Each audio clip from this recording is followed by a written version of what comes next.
we've got Oregon. Yeah, we absolutely do. And we're looking at the ban phase here. First ban phase of the Pro League season. Yes, it is. The ban phase, something incredibly new, something I've been hoping to be able to chat about. There was just so much to chat about at the start of it. But we'll have to see what they're going to ban. Do you have any predictions? I wouldn't be surprised if Mirror got banned, knowing Oregon. Oregon's a map that heavily favors Mirror, so a team might just chuck her out to throw the other guys off. But it's sort of the expected ban at this stage. Yep, Thatcher is being taken out first. That was Athletico's ban. And sorry, that was Outlaws ban, should I say. Athletico now being banned. Thatcher's a very interesting operator to see banned. Yeah, my thinking behind that is that they might not necessarily know or have a specific idea of what they want to ban. So maybe they're just doing a general Thatcher. Doesn't really hurt them too much if they don't plan on running. Doesn't change Athletico's tactics up too much. Jackal, not something I would have expected on Oregon.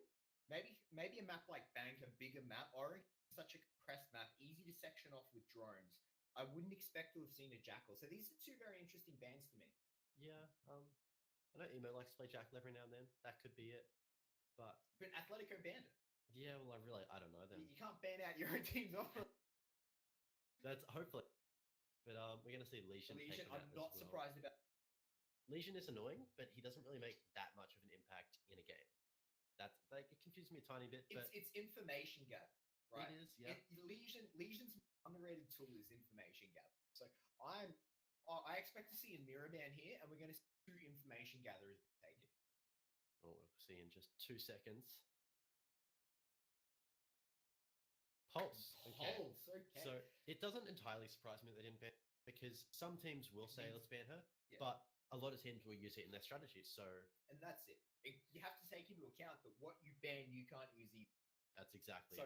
Something and that is why a lot of people are saying, we'll see Habana Thermite bans, but that's all good and well if you're on the defensive. But the moment you go to attack, you can't use any hard breach then as well. So I didn't expect to see both of them, maybe one of them. But Ying, I expected Ying to be one of our bans, in all honesty. I really thought those Candelas are just so powerful. I expected Ying to be one of the bans. Yeah, exactly. And of course, 6th pick, here we go.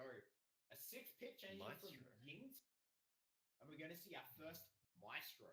I'm excited about this. Maestro, he's probably my favorite out of the new two operators. And I think on Oregon, it's really one of his maps.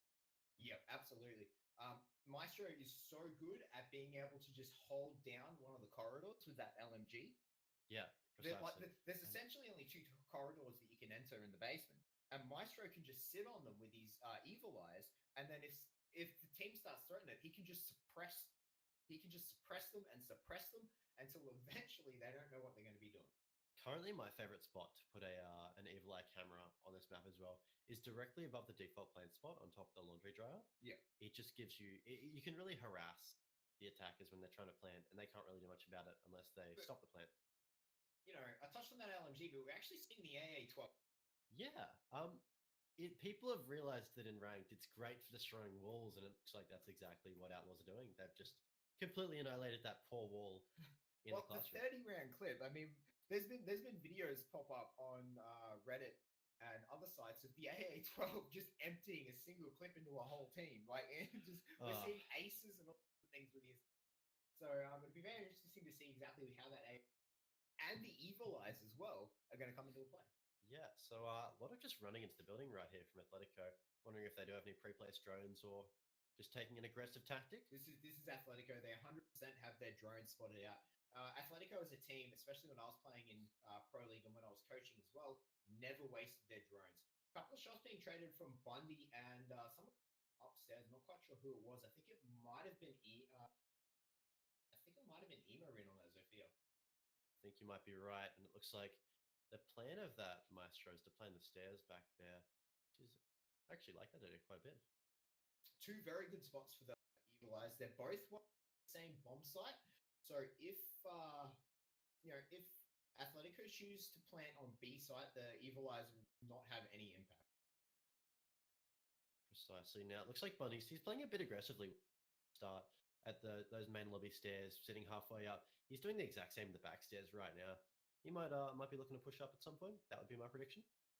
Yeah, a bit of the flank will probably be coming through. I do agree with you there, but Silex does have his drone there, and of course there was an Athletico member. It is Derpe moving forward to see what he can get.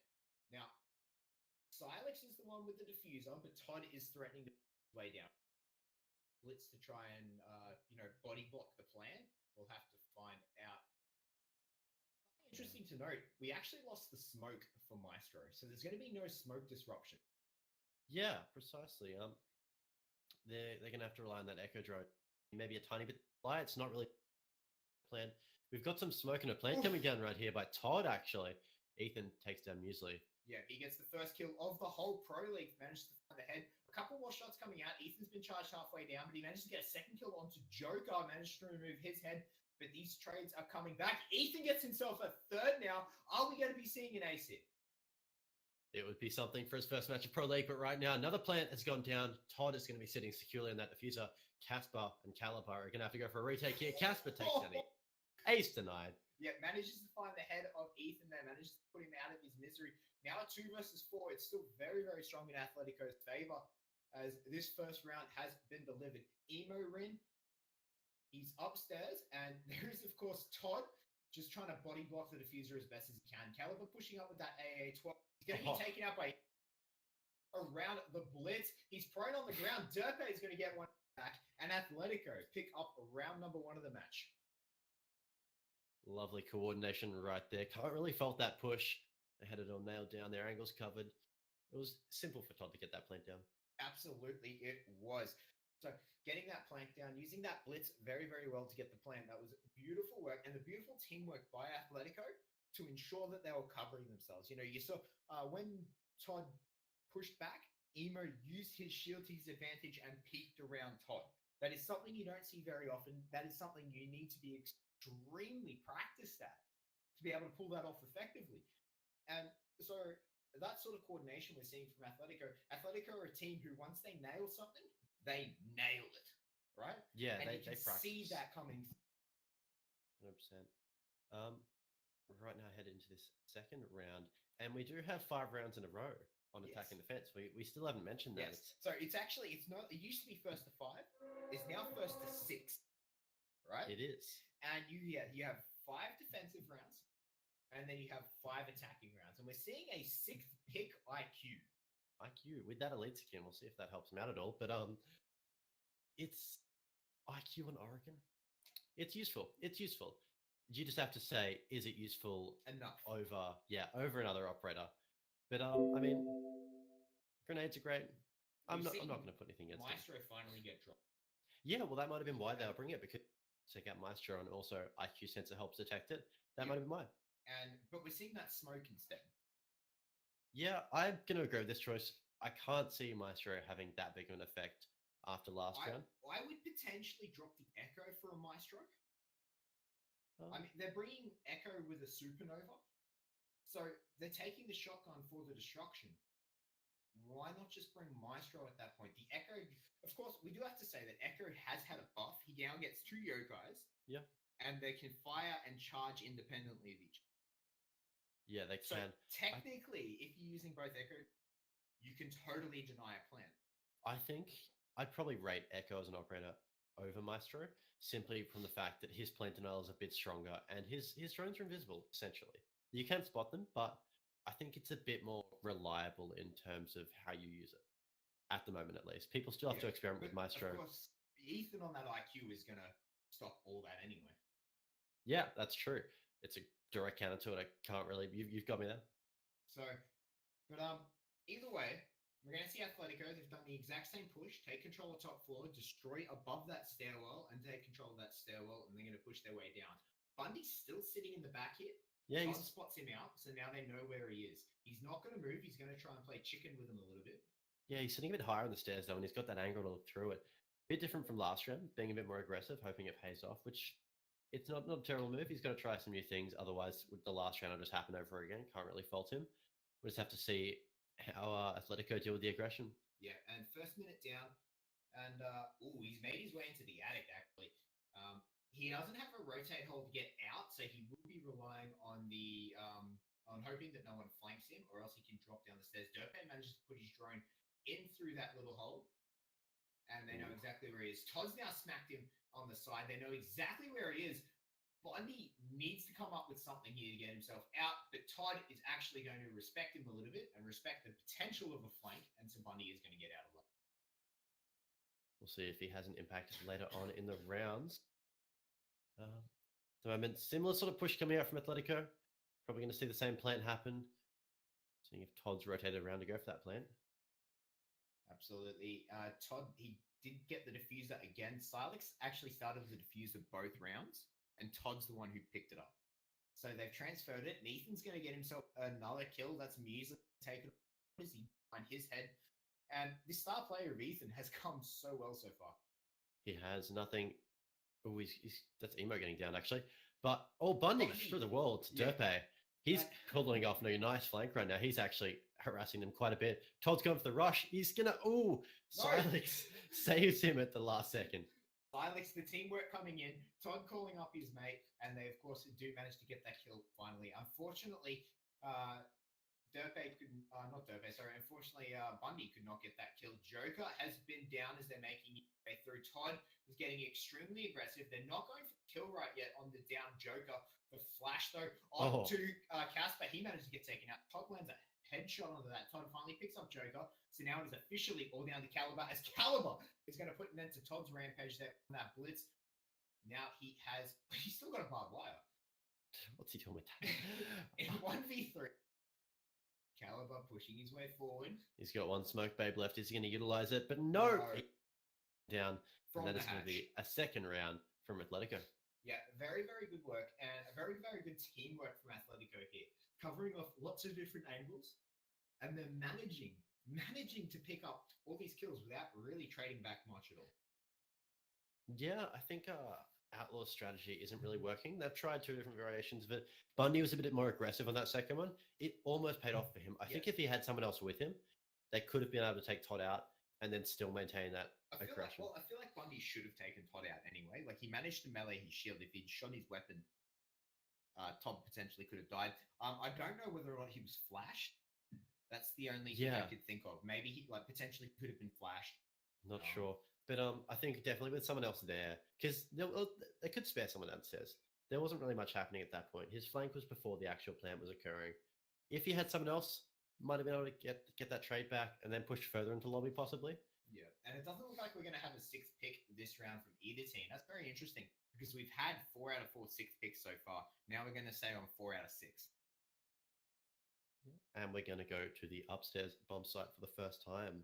Yes, they're definitely trying something new, which is good, especially in this new format. I've always been a fan of this, but especially with the new format, I believe in a 2-in move system.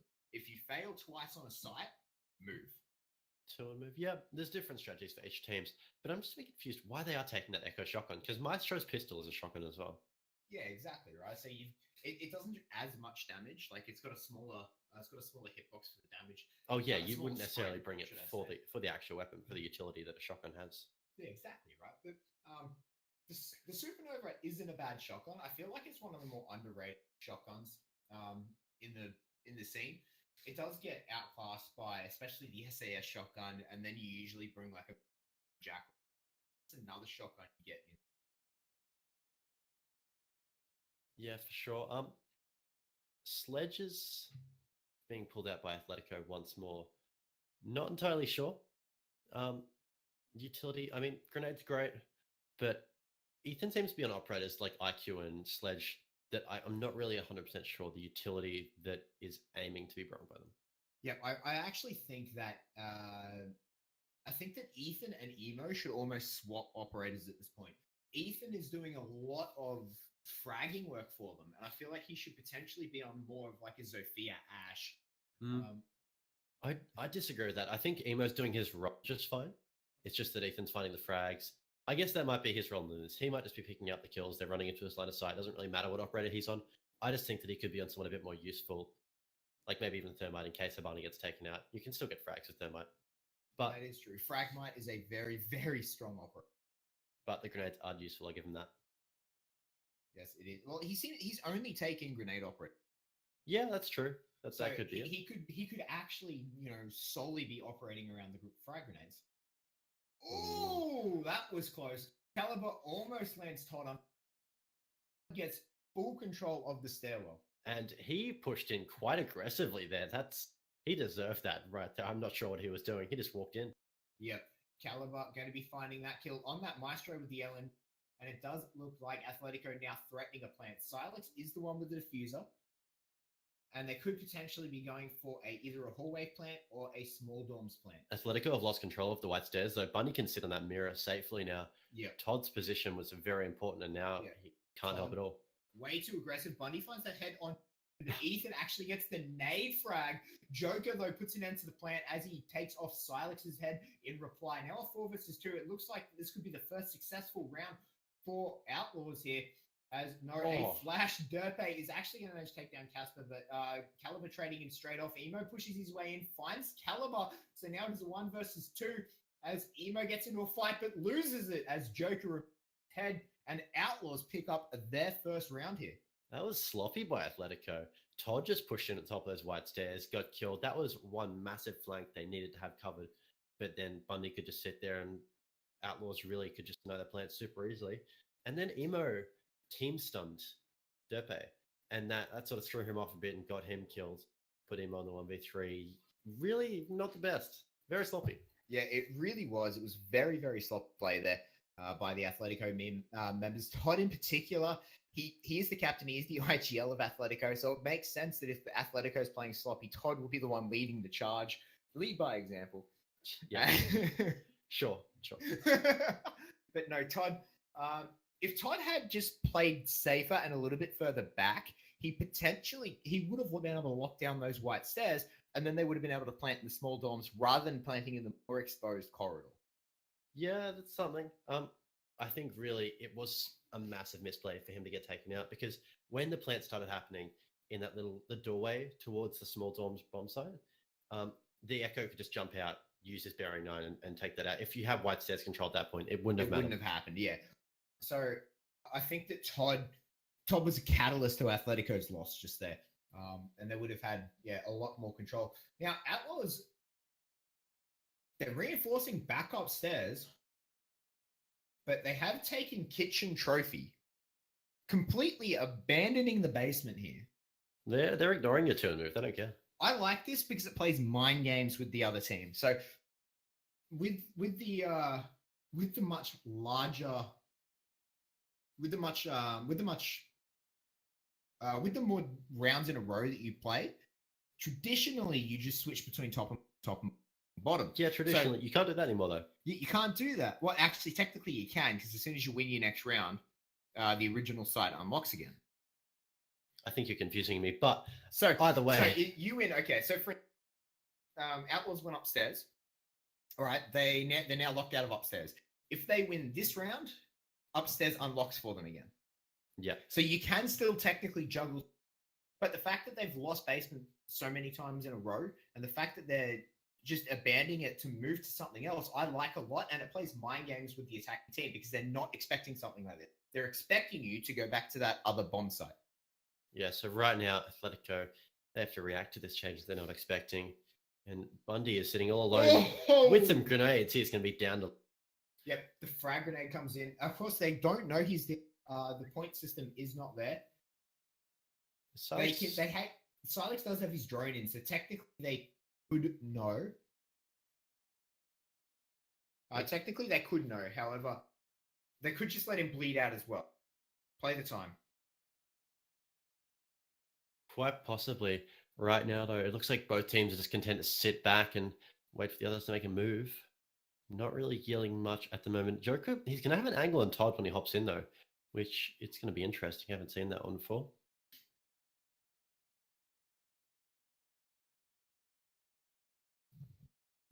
At the moment, more just waiting around by Atletico. They've got the time, and Ethan will find Bundy eventually. He was not revived.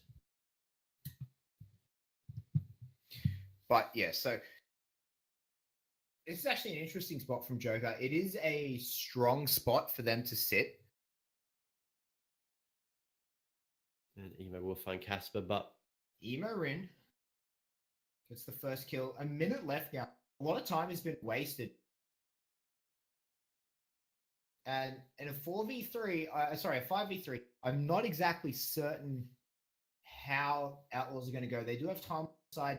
Athletico, they're known for these late game pinches. And see, that's what they're setting up here is a nice pinch. Yep, we just need to wait for it because there's only 3 of the Outlaws members left. That Lion charge is going to come out, and I'm guessing that Athletico are going to make the move right now. Todd's going to rush in. Looks like they have control of the A-bomb site. You can hear that Evil Eye going off. He's dancing with Mute. Mute will win the tango, though. And Muesli finish him off. Athletico, they're going for the plant, though. 20 seconds. Plant actually goes down, and misstep from Joker there on that Echo cost the plant. They could have easily have denied that, but unfortunately, no. As Muesli now is stuck, all the onus is on Outlaws here. Derpe managed to find Muesli in the Muesli not checking his corners, and Derpe just sitting there having the time of his life. So it is all up to Caliber and Joker now. 2 versus, make that a 1 versus 4 as Derpe in the exact same Caliber and Joker getting into a bit of a fight. The Claymore for the kill, and Athletico managed to stop the bleeding. He just ran straight to that Claymore. Yeah, that is the bait of the century right there. I don't know, is he going to run into that? I seriously hope he's not, but that is the bait of the century. But 3-1 now. I was actually very worried there that Outlaws was going to stop that plan. Yeah, that Joker, that is squarely on Joker's shoulders. He had the drone there. He had everything set up. He just mistimed that plant, something chronic. Yeah, I'm not really sure why that happened. It's definitely something they've got to fix for next time, but they just have to keep going forward now. They've got 1 round. They can grab another. It's not absolutely, right? So 3-1, it's not the end of the world. It's first to 6. It's their last defense as well. Yeah. So it's not the end of the world for them. They can pull this back quite easily. We've seen much better comebacks than this one, much bigger comebacks than this one. So I'm not exactly worried for them. However, they need to stop. They can't seed another round like that. Arguably, Outlaws should have won that. Especially with the Echo drone, with both Echo drones and only 20 seconds left on the clock, you can easily, with a 7-second plant timer, if you time it to 6 seconds perfectly, that's 3 shots to 18 seconds. You only need 4 shots. You've got that even with 1 yokai. Protect your bombs from being defused by attackers. I can't. Outlaws should have won that round if they played that. It should be an obvious mistake that they can fix up the next time. Yeah. We don't really have to worry about that anymore. But we've got Casper hopping on Vigil. What do you think about that? Because Bundy's on there. Bundy was the one who was roaming previously on this down side. So they're changing up. Casper's going to jump on a rope, be a bit more aggressive. He might be able to do a better job than Bundy. Not really sure. This is their last defense. So this is their last shot. We're definitely not missing Bundy on that mirror. I mean, I don't think we will see it, right? I just don't think it's going to happen. And 5 seconds they're left. putting a mirror upstairs. Yes, this is interesting. If they've been paying attention, they know that Athletico have been coming in through that double window every single time. So they've been doing a west side take every single time. Right, top down, west side push, standard Athletico. And Emo have been jumping into the showers. Yeah, they might not even be worrying about the drones this time. No, Silex is droning ahead. Yeah. But I think Outlaws, they're trying to catch them off guard here. I'm not sure if it's going to work. It might work, but Bundy upstairs, that's the second mirror upstairs as well. I think it is. And that is, They've got some holes on the floor as well. They're really predicting what Athletico are doing. They've noticed what they've been 2 rounds, and they're really adjusting to it. This is great adaptation. Athletico, though, it looks like the majority of them are rotating. Except for Emo. I think they've realized exactly how strong the defense is for their initial push, and now they realize they have to do something else. And it looks like we're going to see a tower push here. Even a rush. Yeah. Okay, you guys want to stop our normal clearing push? We're just going to push. Like, it's an interesting strategy, but it is a viable one, right? Like, heavy. Why don't we just take control of the site and then let you guys come to us? They do know that bomb sites downstairs. Bomb located by attackers. No, they do have they have drones down there. They know. Yeah. But with only 2 down there, if someone can get to Todd to support his push, then, you know, we might be able to see Todd just make his way straight through here. But as it is now, he's currently blocked off by a door. Silence actually managed to, Silence off the top floor, sorry. There's a spectator above. But, Usually the above as well, so it's can push on through. Those mute jammers though, just taking that to the drones. Yeah, very, very well placed mute jammers. We're going to be finding more and more. Wow. Just ducks and weaves his way out of it. If you can dodge a bully, you can dodge a ball. Usually coming up big with that. They don't know where he is. And then finding Casper. That's that visual and it was completely ineffective. However, the time frame has been wasted. They're down to 45 seconds, and Muesli is still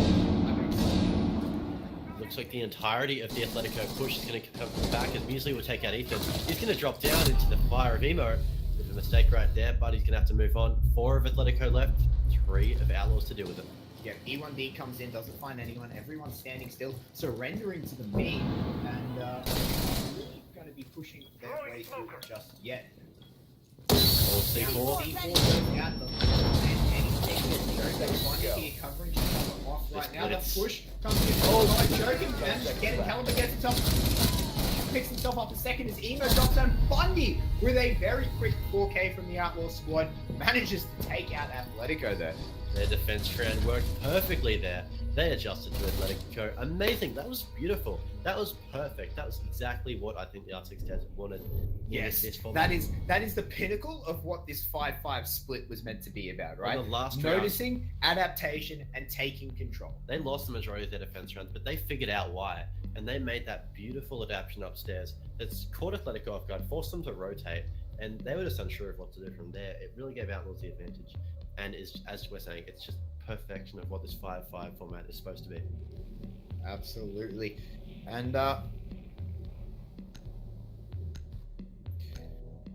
we are going to be continuing here onto the attack phase for Athletico and the defensive phase for Outlaws. So second half of the map, any 6th pick going to come in?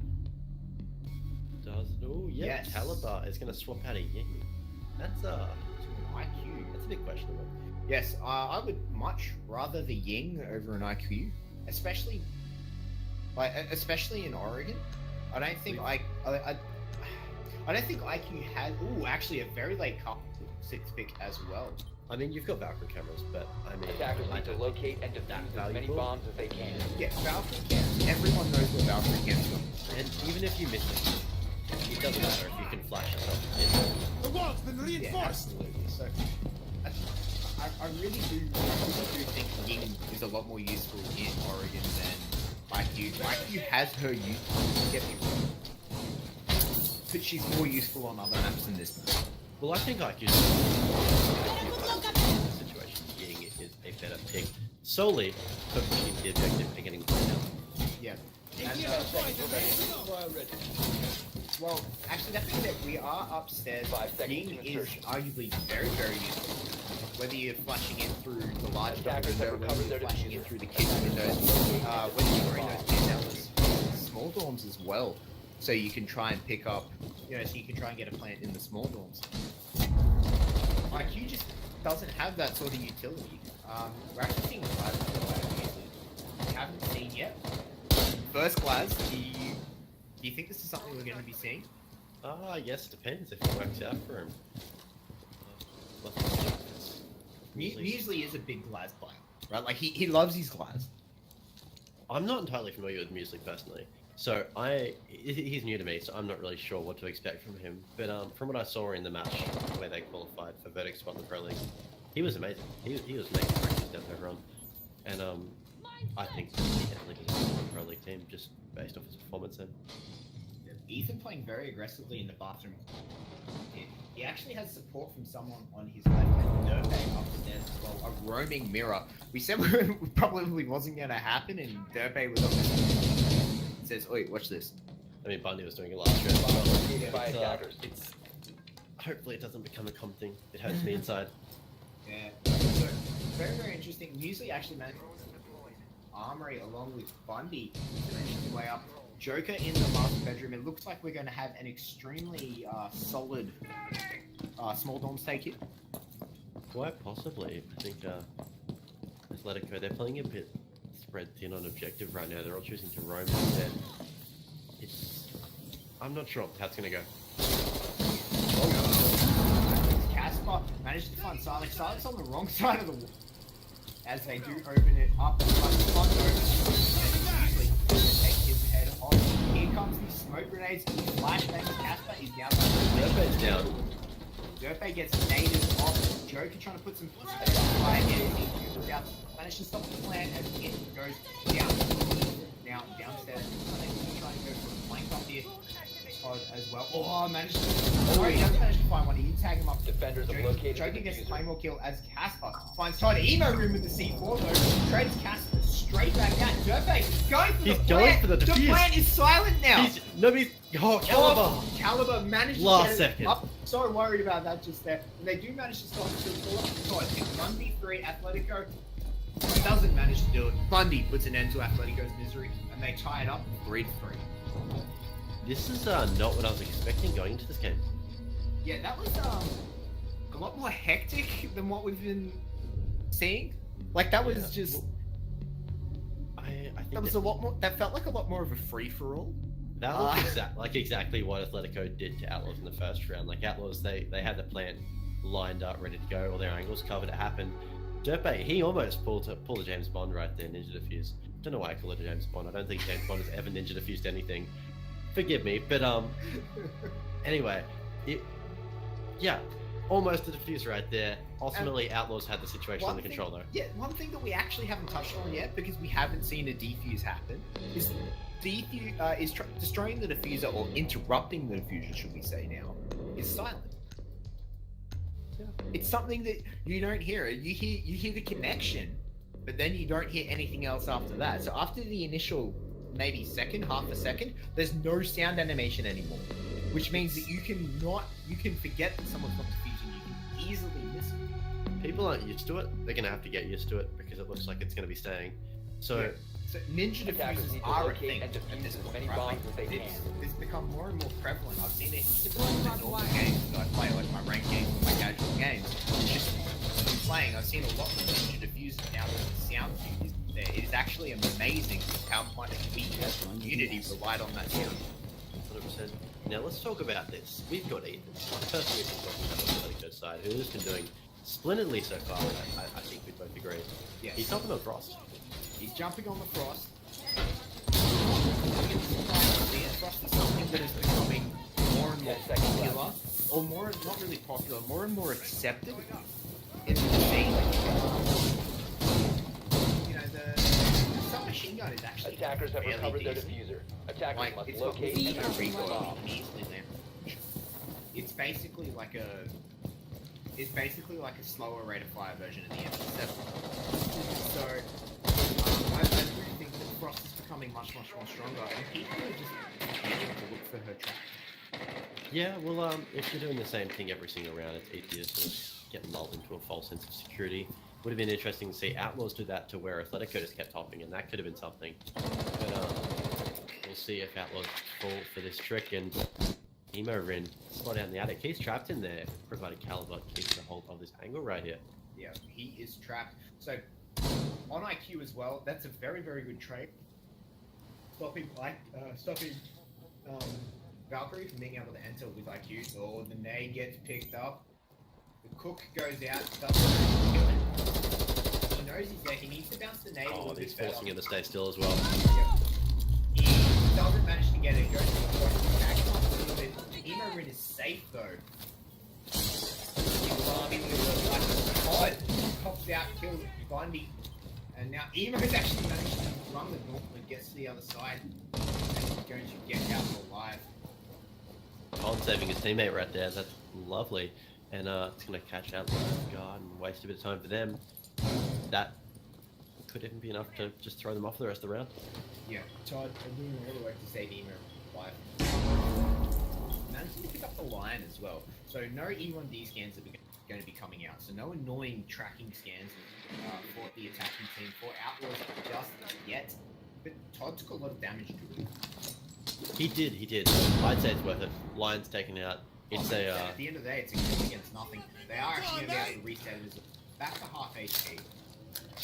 So at the end of the day, he only lost half Bomb HP. located by attackers. What's the Caliber just? Yeah, Caliber just saw in there. He finally managed to realize it.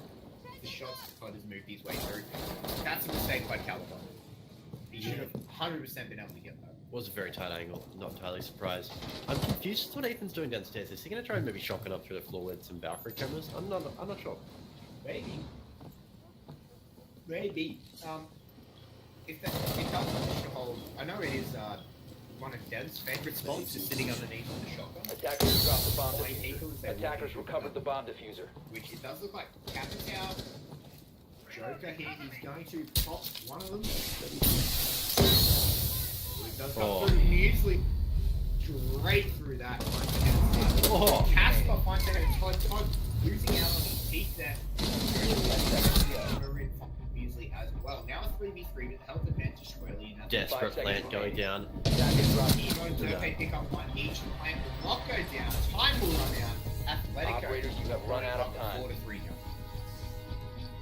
Yeah, that was a very desperate plan by Capitao. It was simple to stop. There was no cover down. It was a very desperate late round attempt when a lot of his teammates had fallen.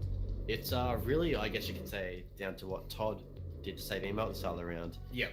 Not entirely, but it really threw Outlaws off, and really it looked like they struggled to pick the round up from there.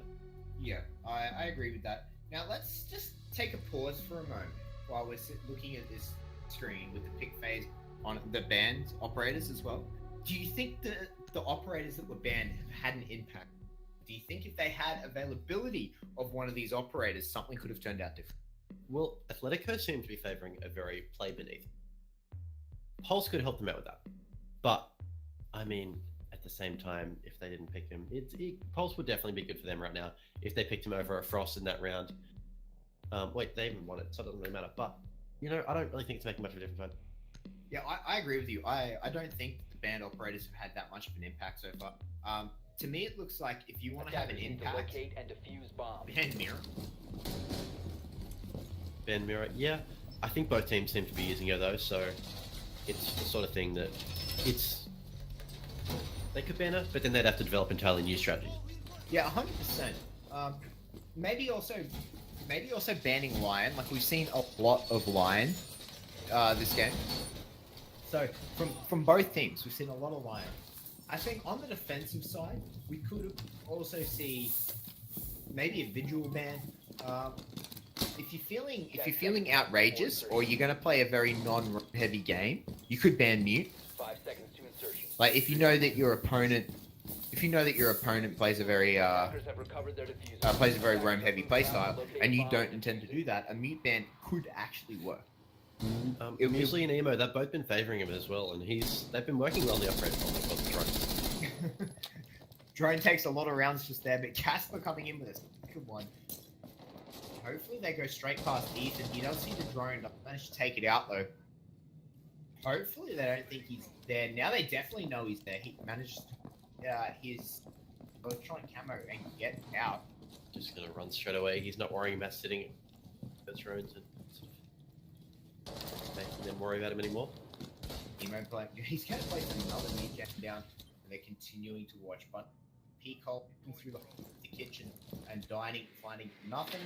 They're going to feel a bit more comfortable pushing up now. Casper a long way from the building, but he'll make it. And Muesli once again on the glass. He did nice on the glass last round. I think it's definitely worth another pick. Yeah, I absolutely. I think there's been a lot of time taken. Like a minute 30 gone through the round, and they haven't taken any meaningful ground here.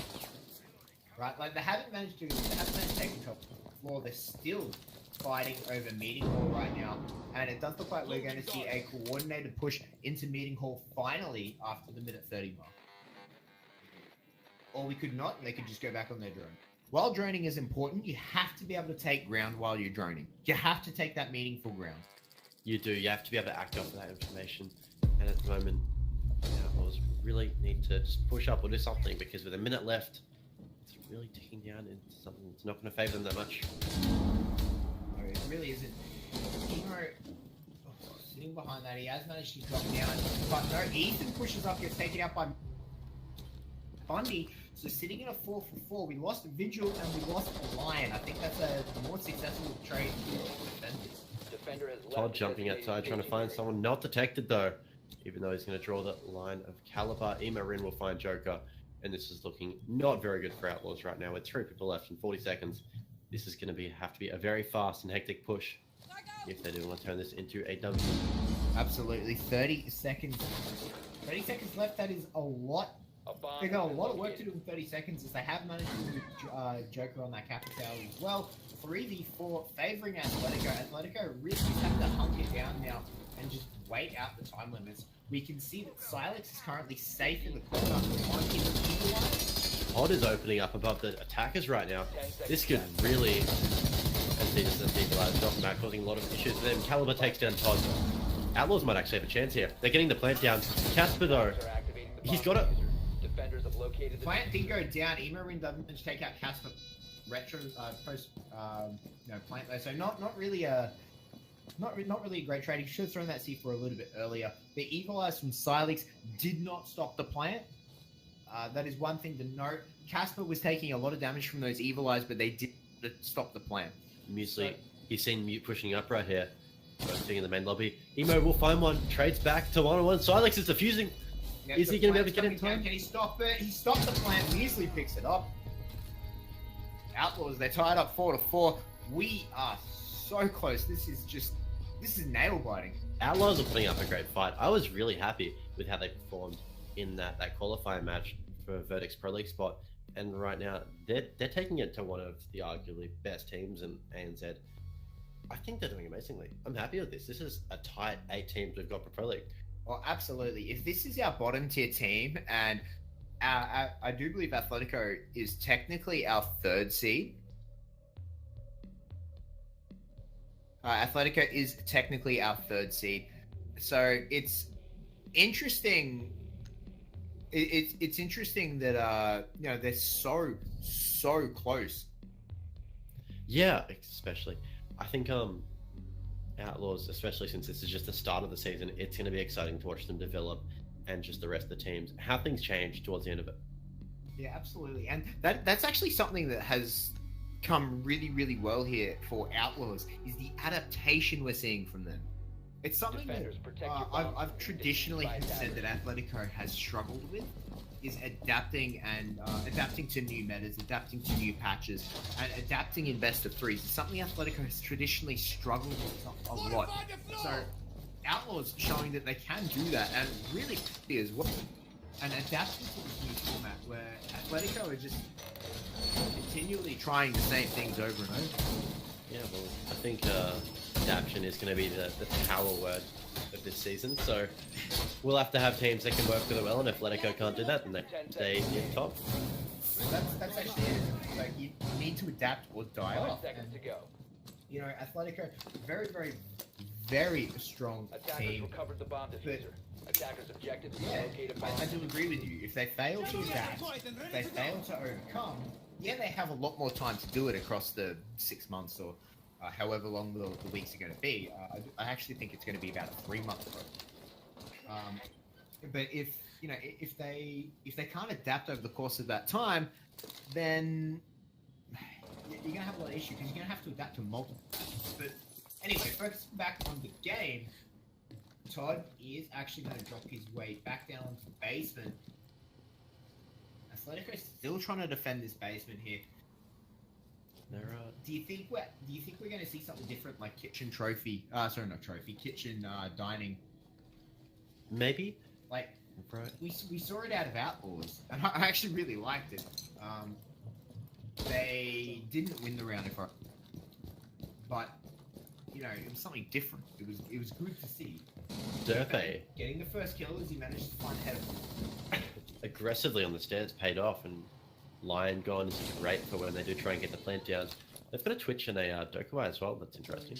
Yeah, first time I do believe we're seeing Dokkaby, and Joker getting muted out straight away as he throws out that his Twitch drone. So they are going to have to kill the mute before they go back to the drone. Jammer goes down. Oh. Emo takes out Muesli. Emo manages to almost die to kill, then finally manages to pick him up. Joker getting that kill as they're pushing their way in. Finally managed to take control of the meeting, and this has been a lot better from Outlaws. last round. It's been a lot more active. They're trying new things, but Athletico are being aggressive on them in areas they're not expecting, and a bit sloppy, I think, because, I mean, Laz was just sitting in that little air locker towards the mini hall right there when he just walked up and took him out. It was simple, he didn't even know he was there. Yeah. And with 55 seconds left now, we're going to see Outlaws just slow it down a little bit. They're still debating about how they want to push this through, what they want to do to push it through. And it looks like they're almost committing to a rear station. Silas Fun is another one though. Takes out Casper. They've lost Habana. Atletico just keep picking them off. One by one, they're slowly finding their heads. Attackers recovered. They're going to make more heads roll than King Henry VIII here. With 20 seconds to go, Outlaws really have to do something, otherwise it's not going to be good. That last Dokkai call is coming out. The logic bomb goes down. We'll have to see what it can. Joker going to push his foot in. Todd hits the drop though, manages to get a fire on the Joker, connects with the head. Caliber pops around, manages to trade him out. Caliber gets himself a second as Ethan drops, and now it is a 1v2. Caliber on a slither of health. Joker going to send him to the hospital in a body bag. Athletico, match point. I don't even think they need to go to a crematorium after that kill because he is already burnt up. And as we say, match point. This is it. We need to see if one team can pull it forward. Otherwise, it needs to be Outlaws picking up another round, and then we can go to match point. Absolutely. Well, it wouldn't be match point. It would just be, well, actually, it would be match point for both teams, right? Like, is it? Yeah. Well, how does overtime? It's one round of match point. It's really not back and forth like last season, and we don't have an infinite team, so it's going to be very close. Absolutely, it is. So 5-4. What could potentially be our final round of this map. We'll have to see how it goes. 6th pick phase coming in. 6th pick phase will be used for a Blackbeard. That's actually interesting because they've been swapping from Blackbeard to IQ every single attack phase. I think Outlaws are playing mind games. From IQ to Blackbeard. They're playing mind games. Is what Outlaws are doing. That's what the 6th pick phase is used for, right? Like you have to be able to take control. You have to be able to play mind games with your team. You know, which operators are they going to run? What are they going to do? Are they going to swap anyone out? If you can successfully play those mind games, consistently put your opponents on the back foot, that's really the best use of the 6th pick. The upstairs bomb site is great for Blackbearders. I think it's one of the better choices as opposed to downstairs. I think it's the right choice for the 6th pick, particularly because they haven't favoured it and they've actually been swapping off it every single time. Well, they've got to swap onto it and to hide the pick. I think 10 seconds to they've got go. a glass as well, so they're going to be able to have a lot of options of what they can do up here. 5 seconds to insertion. Even this Valkyrie camera right there, that's a bit confusing. This Attackers recovered the diffuser. the bomb site is upstairs. Yeah, that's a practice throw right there, right on top of the. That's a good throw from Emo. He didn't even blink, but there we go. Lovely Athletico, camera. they are known as being the greatest throwers in ANZ region, so it only makes sense that Emo knows how to throw those cameras. Bundy gets picked up by Dirtbag from up the top. That that vector coming strong, and now they have to be very, very careful of that window. They certainly are. Aggression by Athletico. Dirtbag did it last round. He got an bell in it. Quite good. Quite good. What's that? It's English. Quite well. That's what I'm after. Thank you. Yeah. I finished school last year. I can do it again. Yeah. So right now, Todd's sitting up in the tower dancing with Muesli, as we can see. Where's Caliber and all this? Blackbeard should be on these wins. Blackbeard should be using his shield to its greatest potential. It would be hard for Glass to win that fight with Todd up there. Four now. From the top, that is an Overwatch position of That's an aggressive flank by Emo. He's lucky he didn't die for it, but he's going to remain downstairs. Yeah, that is. Emo is an aggressive player, right? Right, like super aggressive. There's player. aggressive, but then there's run out of the tunnel rush. Yeah, like and then run back in up through the top. Like that's quite a run out there. So, a lot of good work there by Emo. I think it's more luck than anything that he managed to live. Yeah, well, I mean, I don't think anyone was really expecting it. There was no one in the position to take him out. If there was someone sitting above the garage, he would be a dead. Easy. 100%. But with a minute left, we're going to see Outlaws finally look like they're going to commit to a different push here. Alex finally going to make himself a shotgun hole. Going to be able to throw his babes over the top there. He know actually the ball there well. Todd finds the head of Muesli. Glaz is down. With a bullet right through his eyes. And that makes it a 3 versus 4 now. I think Athletico have got the advantage right here. Outlaws look a bit confused as to what they're doing. No real push in progress. Todd's sitting in attic. He's taking a lot of shots. And I think Todd's actually okay. The longer he can keep Outlaws worried about him. Todd doesn't even need to kill anyone here. He's just distracting them. Joker is trying to look for a way around, and Casper's just holding an angle on him. There's not much they can do. Caliber's going to jump into that little zone. Emo's going to be right underneath him, and Todd's getting pushed now. He manages to he's got diffusers. Next, the flick. Emo right underneath finds Caliber, and Ethan will round it out for 3 for 3 with finding Joker. Atletico picking up map number 1. That's it. Oregon taken out by Athletico. 6-4. Much closer game than I was expecting. Yes, I think that was a much closer game. Well, it was definitely a much closer game than what both of us were expecting. Probably a much closer game than what I think most people at home were expecting as well. I think, Emo in there, 14 kills, that is huge. We said, have a look at Ethan, he only managed to pick up 7 kills. That was Emo doing a lot of work there. Yeah, I think overall, Athletico should be pretty happy with how Ethan has adjusted and just so far. He's new to their team, and ultimately, I think they should be happy with that. All right, guys, and with that, we are going to go to a 5-minute break here. Teams, just rest up, get prepared for their second map. So sit tight, guys, hold tight, and we'll be back very shortly.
Hello, everyone, and welcome back.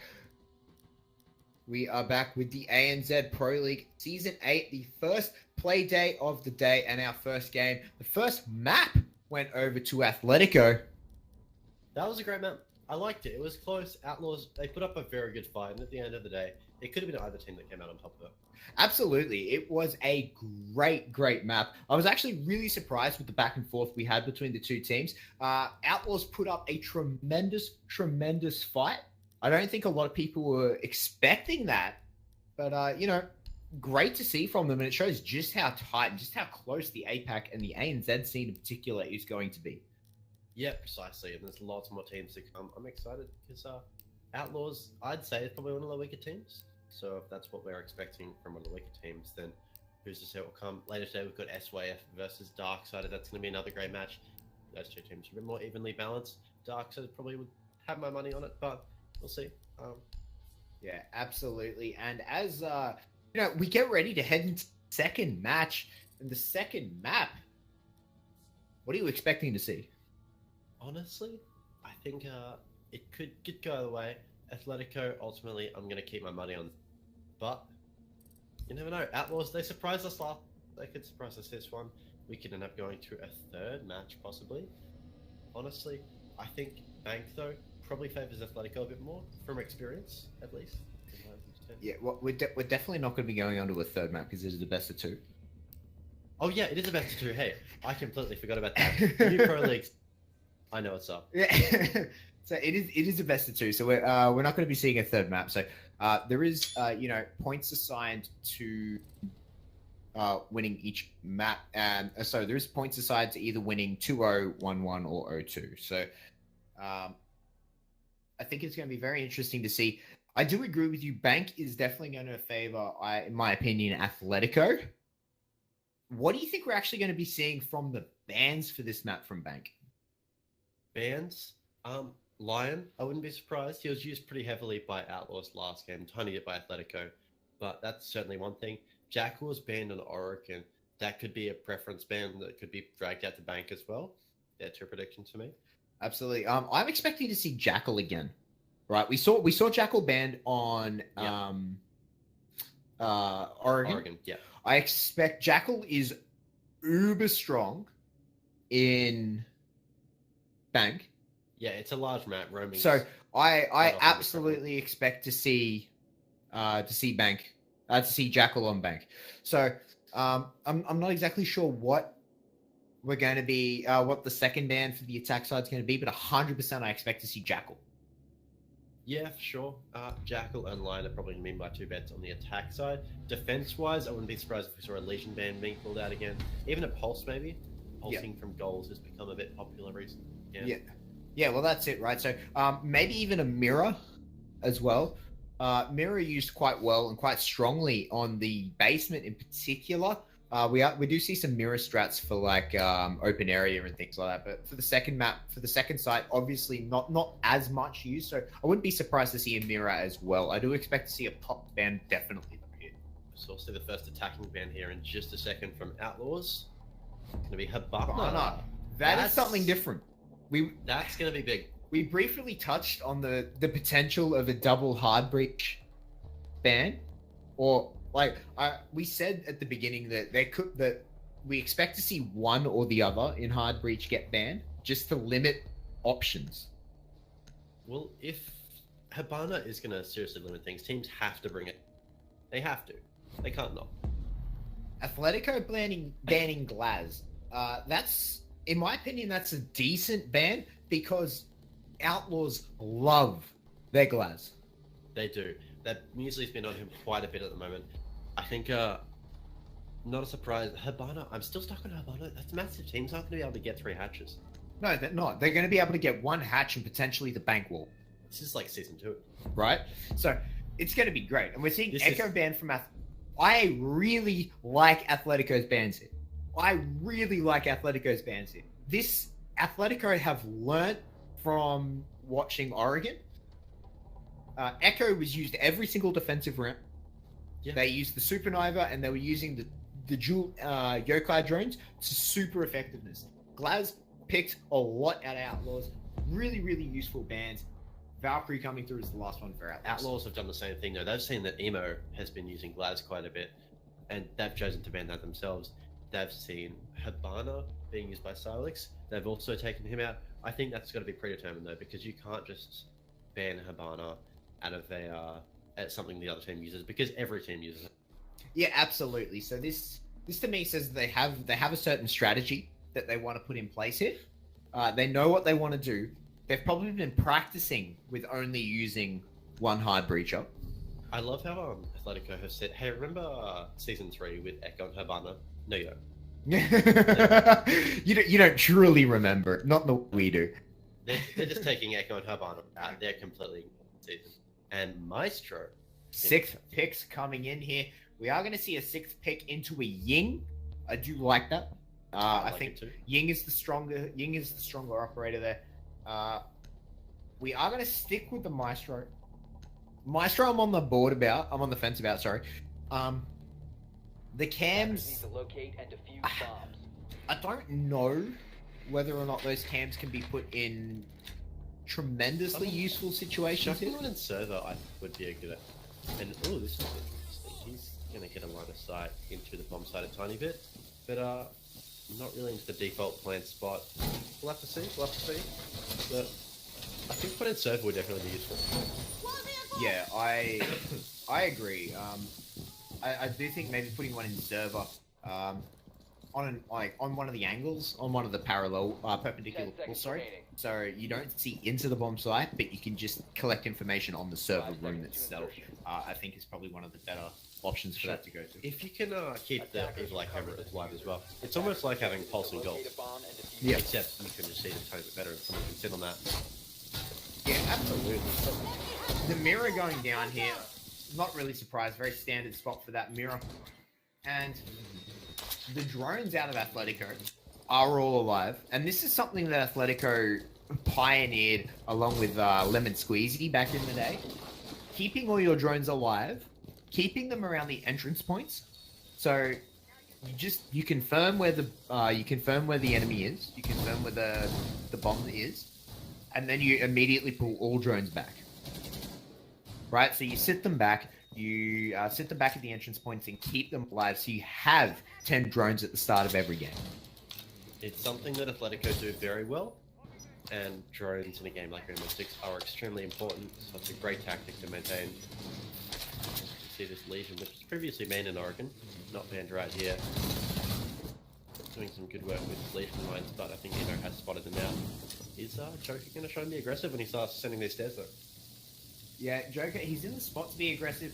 He's got Legion lines on the top of the stairs to give away any information of people pushing down. He's also got that Evil Eye there, and there was someone on it at the time. Whether or not they're still going to be on it, we'll have to see. But Emo's managed to push his way down, and he's going to be uncontested if he walks in. Going to try and drone out for himself. He does, of course, the team droning out for him as well. But that wall is bandit batteried. Outlaws are able to play quite aggressively downstairs because the hatchets, Athletico Outlaws are able to play a lot more aggressively downstairs because the hatchets are closed. They don't have to worry about death from above. And was that bandit charge? Wow. No, Evil Eye. Evil Eye. That is a great use of Evil. I was questioning that, but that was perfect use right there. That is great use of an Evil Eye. I am in awe of what Caliber just came out with, and this is why new operators, when they come into Pro League, you find like you just get told how that these operators get played by the pros, and it's amazing to see the stuff that you haven't seen. That is something that we have not considered Maestro for, and that is going to be one of the core uses of Maestro from now on. Ban Habana, use Maestro to counter thermite. That's amazing. I love it.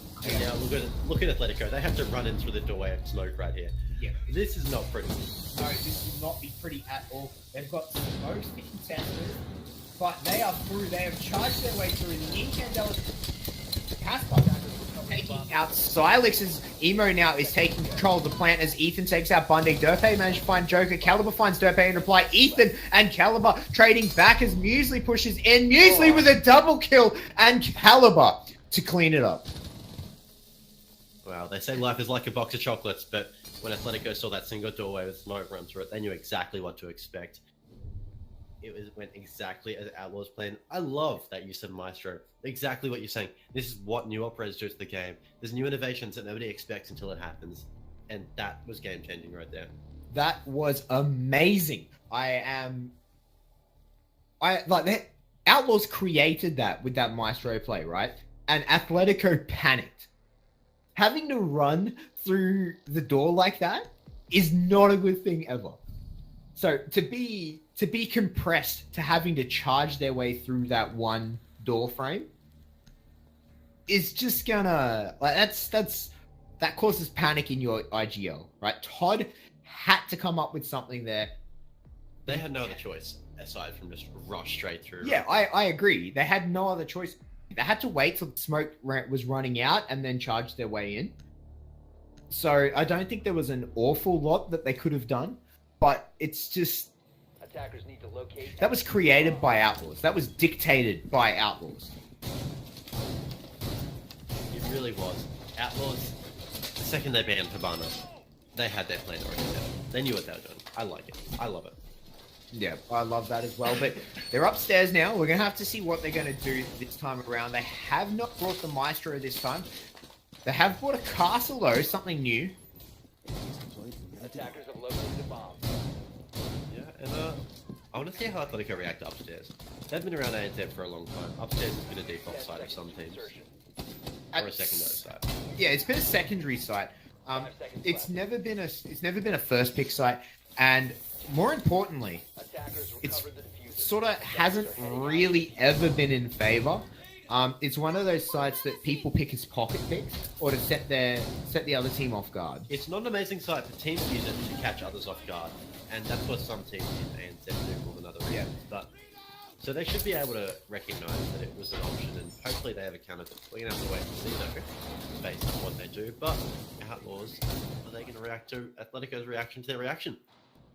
It's a lot of reactions right there, Elastic. I don't know how. I don't know what Atletico's attack phase will be. I don't think I've ever actually seen Atletico have to attack the upstairs bomb site on Bank. But it seems like it's just going to be a standard lobby push up the main stairs. It is Todd on Blitz. Todd has been favoring this Blitz all night. He's just walking through. I mean, he's just walking around the corner. There's some castle barricades. Yeah, he's just going for a leisurely stroll right now. Not a care in the world. This is just your Australian Todd going for a walk down the street. Yeah, just going to check out the local WAP bit. Silex going to try and be capturing some of that magic by himself. And Bundy could be the first point of contention here. Good. If Todd gets lucky, he might get a kill through there, but he killed that grenade onto Joker. Yeah, manages to find Joker. A perfectly cooked grenade finds him and takes him out. That's the smoke, actually, that they've lost. So that is a big pickup right there. But now, 4v5, Todd has taken a little bit of damage. And Casper, C4 kill onto Silex. They've lost the thermite, however, that he does manage to get the charge off. That's the important thing. He died for it, but he got the charge off. So now they can make their way into site uninterrupted. Looks like they're not going to be able to walk in and plant just yet. There's some contention from the long table room. Yeah. Has diffuser, he can jump out of here. Luckily, he doesn't get taken out while he's doing so. Emo is going to be opening up this wall, preventing the spots that defenders can play in back there. But Bundy will find Ethan coming on the windows. Good kill from him. Yep, a great kill there. Ethan, a big pickup. He has played so well so far. Derpe gets Bundy, but he finds Todd in the process. That's Blitz being taken out. Emo Rin pushes his way in, taken out to Muesli. Caliber and Emo Rin in reply. Now a 1 versus 2. Derpe, the only one left. He does have the diffuser on him, but Casper is going to find his head. And Outlaws take round number 2 here. They are looking so strong right now. Outlaws, really, 2 rounds in a row. Bank might be their map. They seem to have caught Athletico off guard in the first and second round. Are they going to be able to keep it up, though? These are both surprise tactics they've used.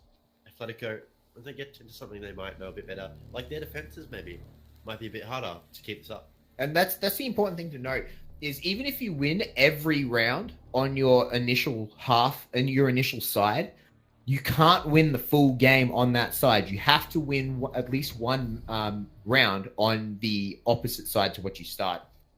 So even if Outlaws win all 5 of their defenses, Athletico could win all 5 of their defenses as well.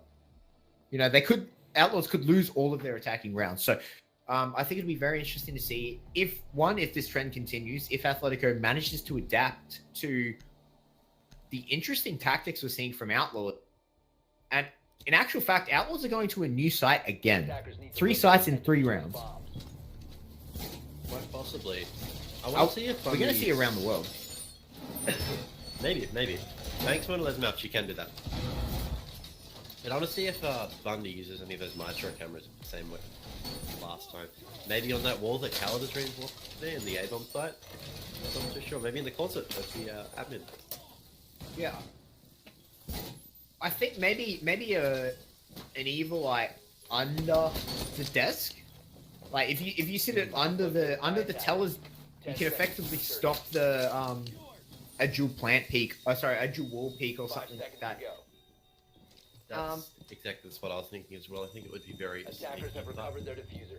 Attackers are moving. Yeah, it'll be interesting to see. It'll be interesting to see what they manage to pull out. And Athletico, they need to find their way here. Athletico need to find their group. They're very experienced on bank, so they need to find something that works for them here, and they need to find it quickly. They can't drop too many more rounds, or going to start feeling that pressure, and every mistake that you make will become more and more amplified. For sure. Now, Athletico seems to be jumping in the map in a couple of different spots right now. Ethan droning from the top floor all by himself. So he's going to be left alone to do the droning for himself and Todd up there. But typical roam clear from Athletico, we saw the same thing on Oracle. They just hop in, do some droning, push from there. I think they want to take it a bit more safe now. They've been caught off guard a couple too many times for their liking in this match already. So they just sort of bring it back to what Athletico calls their basics. Just they're droning, they're clearing, and take it from there. Absolutely, I agree with you 100%. They need to start. Yeah, they need to start playing more systematically. Athletico have been a systematic team. They've been a formulaic team for so long. They need to start getting back into this groove. They need to start almost go back to basics. Like, stop trying to do anything tricky. Stop trying to do like multiple pushes and pinches and stuff, and just focus on a single attack. Focus on a single direction and a single push. Cover your flanks. Check with drones. Watch for roamers. Clear. Push. You don't need to do pinches and rushes and all any sort of fancy thing in order to be able to win Rainbow. That's one of the great things. You can stick to basic strategy. Ethan sticking to the basic strategy of shooting muesli will kill him.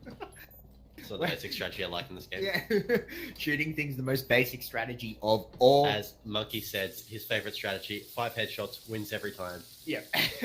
5 bullets is all you need to win a round of Rainbow. You heard it first, kids. Yeah. Just get good and 5 shots will do it. But another tactic is deep strategy, which we will look at right now, as Joker is dancing with his line charge. Absolutely. Managing to push their way through. That E1D comes out and doesn't really manage to spot anyone. Spots Joker running downstairs. Emo going to find Casper though, and that puts it into a 3 versus 5 in favor of Athletico. Caliber trades though. one back. And Ethan will find Bunny as well. 4v2. Athletico might pick up their first round here. Joker though takes down Attackers recovered the diffuser. Caliber. Ooh, he's pushing it from behind. If Emo doesn't get this plant down soon. Yeah, Looks like he's rushing back to that A-bomb site. He's going 100%. There it goes down. Caliber just has to sit there and wait it out. They've got the mirror. 5 seconds to go. Sorry, got the window open in reply to watch him. I don't think Caliber's going to be able to do this. He can hear people stepping on those goo mines. The ping comes out. He's going to actually run all the way around here. I'm not a big fan of this decision.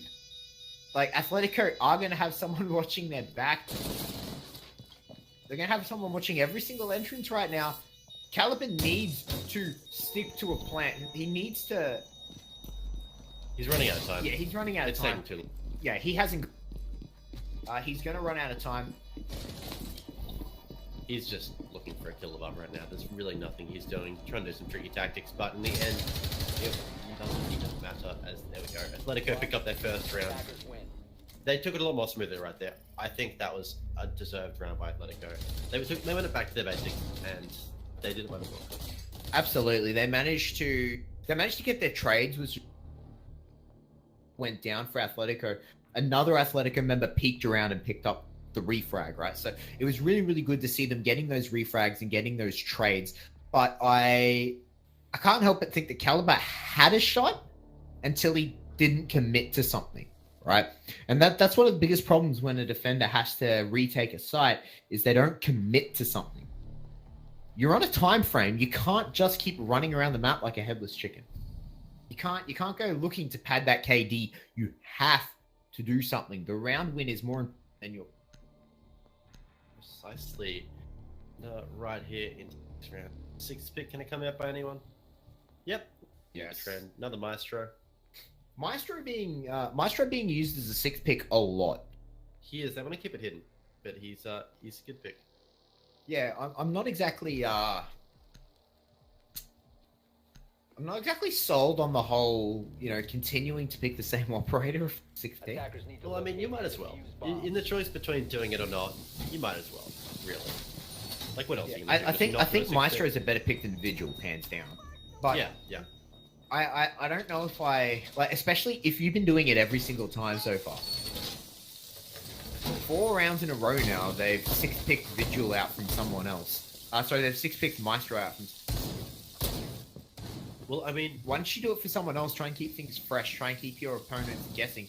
At this point, they know. They could 6th pick someone else out for the same operator, but ultimately, they're going to be running the same lineup. It's just because you might as well. It's not going to make a massive difference, but it might catch Athletico off guard. You don't really know. Yeah, I'd be very interested to see like an interview or something with a player, specifically talking about 6th pick. How does 6th picks play into anything? Do you try and account for anything? Do you even when the reveal phase comes out and shows you their lineup? Do you even take notice of it? I'd love to hear some in-game communication with the players. That would be very interesting, wouldn't it? Certainly, especially from some teams. Yeah, especially from a team like Athletico, where Todd is known as one of them teams. Another one I like to hear is Taboo with Crude. Yeah, that'd be interesting. Crude known as one of the best IGLs in ANZ. Dark-sided would be cool. Lots of teams that I'd love to hear the communications of. From those higher tier teams, see how they communicate at the best level of gameplay. And Ethan using that footprint scanner, Inox, to spot out one better. Yep. Bundy is going to get shown. He's downstairs. He's not particularly concerned by that at all.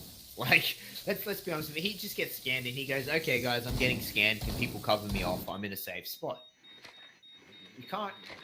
He's not going to be concerned by that. But a minute 50 left. We're sort of dropping time here pretty quickly, and Athletico are going to need to get a move here. They do. Bundy looks like he is going to be sitting pretty securely in the server area right there. And considering they only have 1 thermite charge, it's going to have to use it to throw that hatch if they do want to push into there. It looks like Emo is actually going to get that main lobby desk hatch open. That was not reinforced. Interesting choice. No, I think it was. I actually think it was. I think it was a thermite charge was used on it. If so, then that is an interesting choice of their utility, because that would mean they only have 1 charge left. You can see the red of the reinforced hatch. So I actually think they used a thermite charge on it. So oh wow, Casper skin of his teeth gets a lot. If that was anyone other than a 3-armor that died right there, or if he had just sprayed a couple more rounds, that would have been a dead Casper. He's got to wonder what happened, right? They've used both thermites on the hatches up here. So they don't have a thermite charge for the normal war. So we're going to see a drop down and it's currently going in Atletico's favor. Ethan finds Muesli, Casper trades a C4 kill out onto Emo. Todd and Ethan both find one as Joker, and Bundy drop respectively. The Maestro comes out. The Evil Eye manages to get nothing. Casper trades back onto Derpe now. 2 versus Casper is still incredibly low right now. Oh, Caliber comes around, finds Silex. Caliber is down though in reply. Ethan picks up the kill on that. It is now all up to Casper. Both Todd and Ethan pretty low though. And it's only going to take 1 shot for them to kill. Oh, Casper, and Todd will actually get it as he comes around the corner. That was hectic. That was very close. That all that damage done to Casper just led up to that single shot by Todd finishing him off. All that damage through the wall. Yeah, absolutely. That was If that was so close to getting that kill too. I really wished he had got that kill. Just a little bit longer, or anything other than a 3 armor roll. Yeah, it was really skin of his teeth. I mean, even if it was on my bullet and down, more time gone down.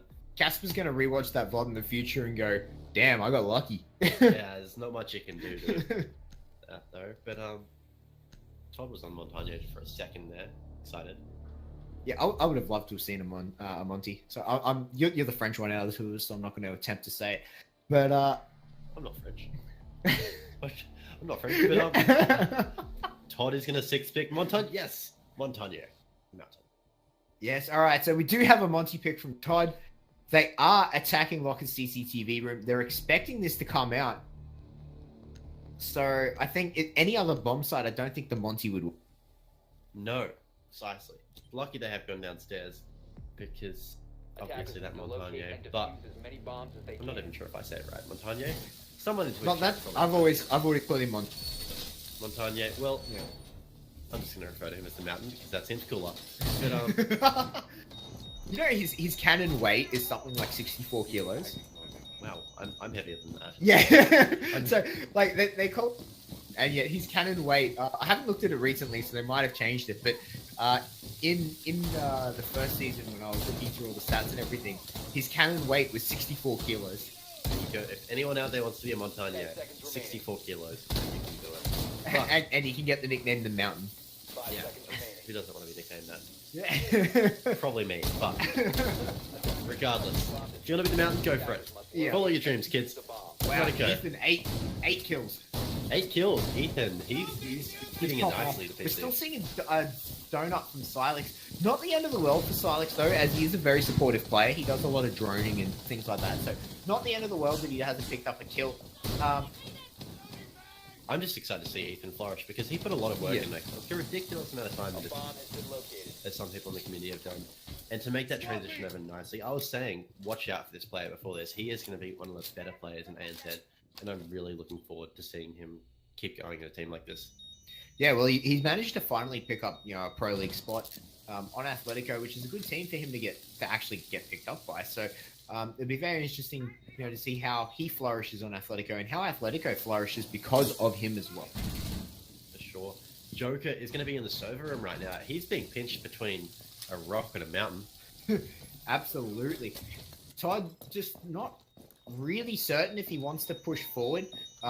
Monty obviously used very, very well just a roaming drone, like a living drone. So, but he is getting gassed out actually very, very early to use those gas babes out of Muesli. I don't know if I agree with such an early use of them. Yeah, it's doing one thing. Atletico, 3 people pushing down down all those stairs is doing another thing. There's 4 of them outside that door at Casper. They're essentially using all their utility to stop Monty at the moment, but everyone's coming from every other direction. As Silex has actually managed to make his way in, and he's going for the plant after Casper's head. Oh, Joker finds Todd though. That's Monty getting knifed. Derpe trades back on the music caliber. Takes out Silex. Stops the plant. It is happening right now as Bundy gets himself another knife kill. Joker takes out Derpe. Now it's all up to Ethan. He's the man of the hour right now. Currently on highest fragger, and he's still got 2 more kills to go. Can he find them? They know where he is. They saw his feet running. What has happened? Ethan needs to find 2 kills here, but it's not going to happen. Caliber picked him up. That is going to be 3-2 towards Outlaws Gaming now. That was hectic.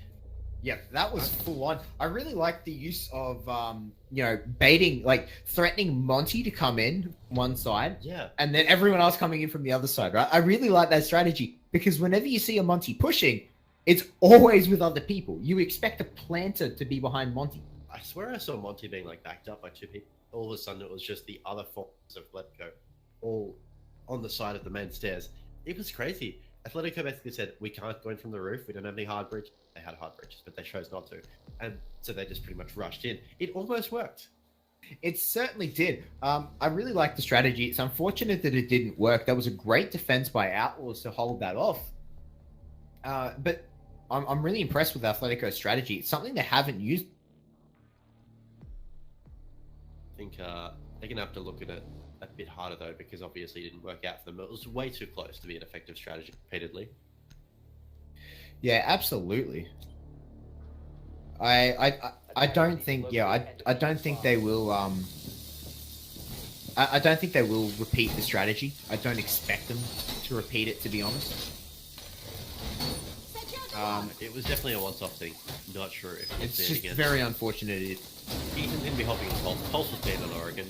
It's new to bank that Athletico are using it right now. Yep.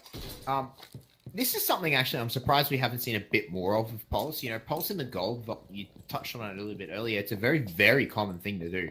Very common spot. You get so much information sitting inside that gold vault, telling people, you know, when they're going for the plant, how many people are there, what they're all doing.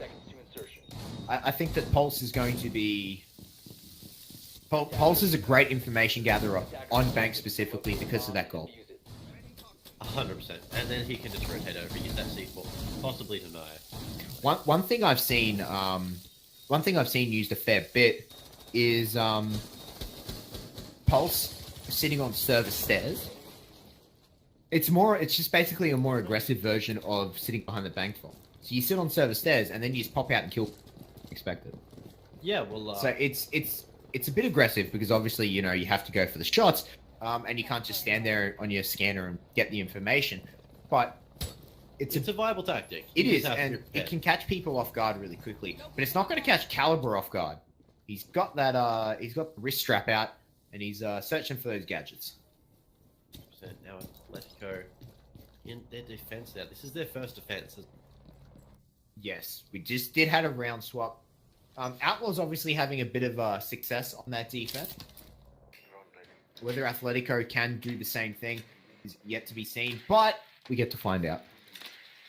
Exactly. Well, what I like about Outlaws defense rounds, we'll see if Athletico do as well, is there's a lot of variety in them. We saw lots of different styles and lots of different bomb sites. Yeah, 3 out of 4 of the bomb sites is incredible in my opinion. You don't normally see that level of variety out of Pro League teams. Yeah, it would have been really hard for figure out how to attack because they weren't attacking the same side, the same style twice. Yeah, absolutely. So you can't really adapt if you don't know what you're attacking, or if you're attacking something different every time. Like you can't adapt to a strategy if you don't have to deal with a new strategy. Well, you can adapt to a strategy, but if you don't see it a second time, it won't matter. Exactly. So, Emo Ren, he's going to be holding this server site. His life is effectively void at this, right? Emo is going to die here unless a miracle happens. It is how much time he can waste. Oh my god, he likes proving you wrong because he is not dead.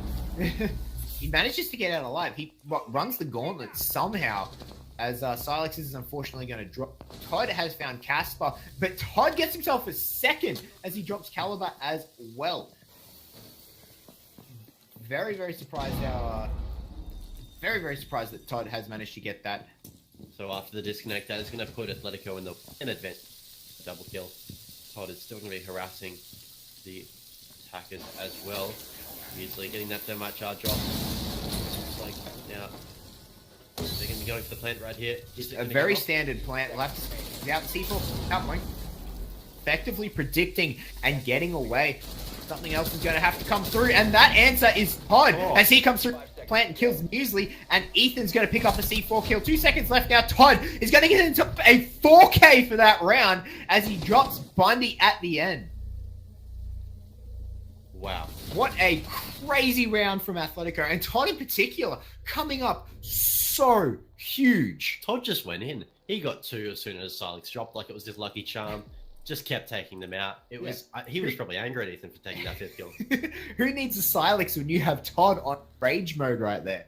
Goes in, finds 2 quick kills, and then finds 2 more kills at the very end there. He stops the plant himself, says, all right, if the C4 won't do it, a bullet's going to do it. Exactly. Now, we are going to see a rehearse coming out. The score is 3-all, and it's going to be still Atletico's turn to continue defending. Absolutely. And you know what the greatest thing about the new season is, particularly as me as a caster? No. Rehost function. Rehost functions. There are a lot of more caster tools. Yeah, there's a lot of customers. So we can put in things like, round additions, who won what round, where they won it. We can block off sites for people. There is so much that we can do that it is just amazing right now. Thank you so much for Ubisoft for putting in all those new caster tools. It's about 72% less painful. Yeah. It's still the rehost, but it's a lot less painful. It's And like a band-aid. We can just rip it off now. let's be honest. It's not an APAC game if there's not a rehost.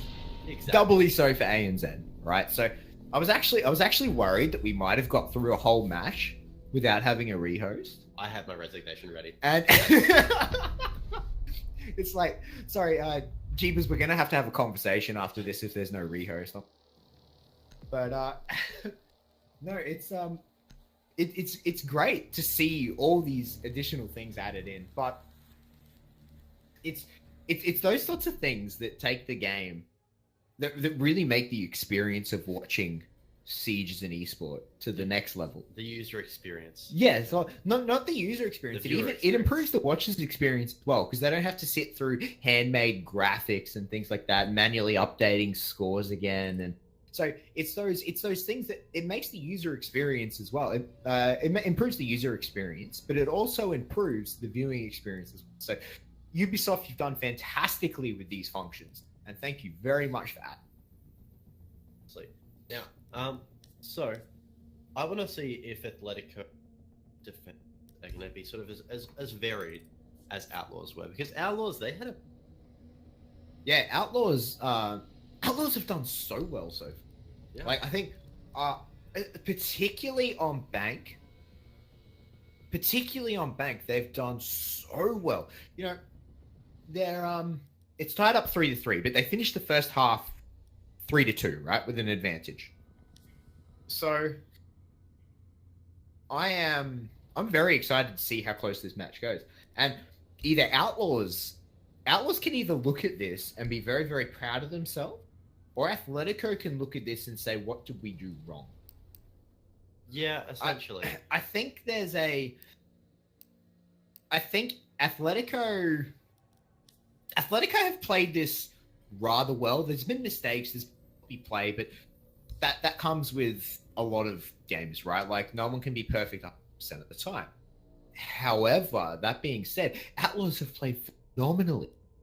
They have the what I really want to see Atletico's next defenses. Their first defense went extremely well. They didn't lose a single player aside from the Silex drop. Yeah. So, well, it's actually interesting to note that Athletico won their this round without Silex. Yeah, At this point, if you're Athletico, hey, so you drop every round. Like, that's a bit hard, but they didn't really need him. Not Silex's fault. Poor Silex. I love the Silex. Don't worry about it. But Todd really just went in that round. 4 kills. It seemed like they just waited for Outlaws to run them, and Todd was just there to pick up. It's actually almost reminiscent of Atletico's first attack, isn't it? Where Outlaws just funneled everyone in one door. Athletico funneled everyone in through that one, and then Todd made them pay for it. It's kind of interesting that there's that almost that mirror image in a storyline. Yeah, for sure. I see it. Really, the sort of unexpected of what the attackers are going to do in the first attacking round caught both teams off guard. I think that defenders really, it was simple, both sides. Outlaws' defense of lockers was super easy. Attackers' defense of lockers was super easy as well. Nothing to it. Yeah, well, with the lockers being one, where do you think Atletico's going to go? I expect Athletico probably to go to Teller's office and archives. It's the standard thing to do. It's the standard thing to do, and Atletico's a very standard team, right? Like, if you want to know what the standard meta is in ANZ or in APAC or what the norms are, you watch Athletico. So I expect them to go to Teller's office and archives. I would like to see them go somewhere different, just for the sake of doing something different. So I really want to see something different out of Athletico. I want to see these adaptations. I actually want to see Athletico try and pull out similar Maestro strats as well. Because can Evil Eyes destroy Thermites? Well, yeah, that's what happened. Yes. In that round earlier. Yes, that's it was. the whole Wasn't it? revolution. Yes. So, we're going to be seeing a lot more of it. And Yeah, I want to see it Athletico. was- I want to see Athletico adapt to it. Do you think that they know what happened? That's the question as well. Do you think they know what happened to it? They're gonna know after this VOD because they've got enough subs that they love watching it enough times already. Atletico, the team of perpetual subs. You can't have any competition if everyone's a sub for your team. Yeah, precisely. So There's no limit on how many that's subs the you can have Atletico from- strategy. The top of the table. If we can't beat everyone, just sub everyone. Ultimately, enough people will have watched this VOD now. I'm not sure if it's been used in NA or EU or even Latam Pro Leagues just yet, but it was beautiful, and I think we're going to be seeing a lot more of that attempt at getting rid of thermite charges from the Evil Eyes. Absolutely. I think that's amazing. Can you imagine maps like Border and stuff, just having an Evil Eye sitting on the bookcase, Yeah, exactly. watching So- Armory, things like that. Like that is just, it opens up a whole train of thought. It's almost like when Mirror came in, right? And everyone was like, "Oh, I can put mirrors here. I can do this. I can watch that, and we can see the whole of this." And all of a sudden, Evil Eyes, can do the exact same thing. What's especially good as well, which it catches people off guard the first few times you do it, not really a sustainable tactic, is putting Evil Eyes outside. Yes, It- it's have something to- that I've lost many a rounds playing with Dev Marta, as he does that He's not as a well. Pro League player. Yeah. There you go, Dev. That's the reason why you're not a Pro League player. You're dying on Maestro runouts. But as we do get back into the game, 3 for 3,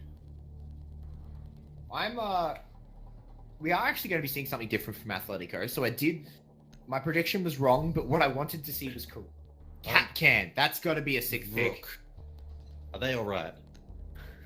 What are they doing? No, there's going to have to be a 6th pick on Capcan, surely, right? Please. Yes. Thank you. There we go. Now it's just slightly weird. Rook is there. I don't know. Silex is going to peek. Spawn peek.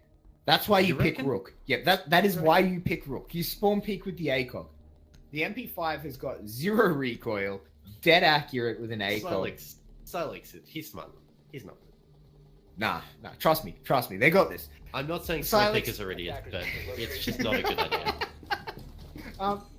So I expect to see either spawn peaks, or the other option is they hold from elevator down the corridor all the way to janitors. I'm just going to direct your attention to this mirror that they're chucking up here. That is different. And I'm Is that meant to be struggling. a car park? Are they predicting a glass on the car park? Is that Rook's job, maybe? To sit on that Maybe. That's interesting. mirror? It's smarter than Spawn Picking. Yeah. But that's why they're Pro League players, and I'm just a caster. That's exactly it. I'm not But, one yeah. You know, 5 But, seconds remaining. that is a very, very good strategy. I kind of like it a lot, and use it to actually hold the Attackers' lobby. objective is to locate a bomb and Interesting. Not use it A to watch shield the as well. car park. Use it to watch the lobby. They just have to make sure they don't lose control of that hallway. That Todd was sitting in just there. Yeah, but the thing is, with janitors being castled off, you don't have control of that hallway. You perpetually need someone to watch his back. I'm wondering if Todd's going to be using his heartbeat scanner to have a look in that direction and give Silex some warning. That could be it. That could be it. But again, if people come up from, say, West Stairs, like, that is such a vulnerable position for Silex to be sitting in. Sure. I think it's an interesting tactic. We're going to have to see how it works out because it's something we haven't seen from players just yet. Yeah, Casper going to be finding Silex. That's that rook table ready. And I did say it was a very vulnerable position for him to be sitting in, and he gets eliminated first up off the bat.